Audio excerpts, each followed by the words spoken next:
The people of God looked at Jesus once and said, "Isn't that Elijah? Could that be Elijah back from the dead?" When they were just trying to figure out who this Jesus person was and what this was all about. They couldn't quite wrap their minds around it, so they thought back to some other really holy people in the history of salvation, and the prophet Elijah was one of the folks who they thought about. Elijah was such a holy person. Elijah came so close to God, and God came so close to Elijah, and Elijah brought so many people into the fold, back into relationship with God, that he was sort of a prophetic superstar. And the people of God have been talking about Elijah for thousands of years. Sometimes you wonder, what does it take to become a sort of superstar of a prophet like Elijah? And you think about all the good, all the amazing, wondrous works he must have done. But you don't always think, or at least I don't always think, about the story we hear from 1 Kings today. I like this story.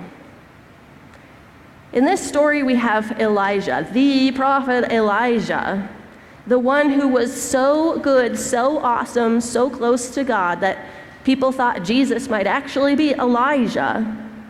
We have him at his wits' end. He is done. In this story from 1 Kings that Peggy read today, we see Elijah after he has been through a lot of turmoil. He's been fighting against the prophets of Baal and trying to bring people back into the fold, and speaking with Ahab, who was a ruthless ruler, and trying to turn him back. It was a lot of work, and I'm sure it was overwhelming. And then in this story, after he's done all this and been at it for some time, Jezebel threatens his life. She hears about all the things Elijah had done and says, "The gods will get you for this." Not our God, not our God of love, but Baal. "The gods will get you for this, and I'll get even with you. By this time tomorrow, you'll be dead as any one of those prophets." When Elijah's life was threatened, in that moment he was overwhelmed. He was just finished. And so he went out into the wilderness. He was just ready to die. And he went into the shade of a bush and kind of curled up in a sad little ball. That's how I imagine him. And said, "Enough of this, God, take my life. I'm ready to join my ancestors in the grave." He was exhausted and he fell asleep. Elijah, who had done so much with good faith, reached a breaking point, and he didn't want to go on any longer. That happens to us a lot of the time, and we see it happen throughout scriptures too, that people get to their breaking point, and sometimes, especially in Hebrew scriptures, the scriptures Jesus grew up knowing and loving, they get to the point of saying, "God, just take my life. I want to die." But that's not usually the end of the story. It's not the end of this story, thank God. Elijah wakes up, and a messenger of God tells him, "Get up, eat some food. God has work for you to do. Go stand out on this mountain and wait for God to pass by." And pretty soon, several different destructive forces do pass by. There's an earthquake, and there's fire, and there's a hurricane. Destructive forces that in our lives really do sometimes lead us to the breaking point where we feel like we just can't go on any longer. And so Elijah is standing there, and he sees these destructive forces that can tear us down go by, waiting for God, but God isn't there. God didn't show up in the hurricane or the fire or the flood. Those things were not of God. Those things were real destructive forces that went by and certainly threatened people. and were distressing, but God didn't show up there.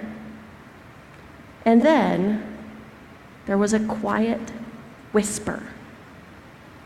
In some translations, it just says there was silence. Silence. And that is where God showed up. God finally showed up, not in those destructive things that threatened to break us, but in the silence, in a quiet whisper. And the voice told Elijah to go back and to do the work of God.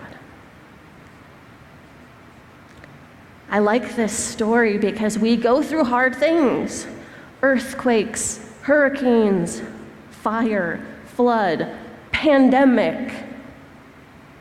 And it can seem like it's going to break us down, and it tears at us and wears on us, and we just feel like we have had enough. I think some of us, sometimes I feel this way, really feel like we've had enough right now as we've been through so much of this virus and things got a lot better and now they're getting a little worse again. Enough! I talked to a colleague in Louisiana the other day where they're really overrun. Enough! Can't do this anymore is so often our prayer.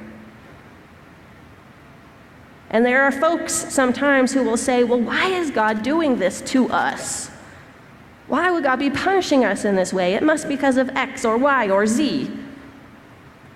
But we see in this story that God doesn't make those destructive forces. God wasn't in the hurricane or the fire or the flood that passed Elijah by, but God did show up in the silence, in a quiet voice.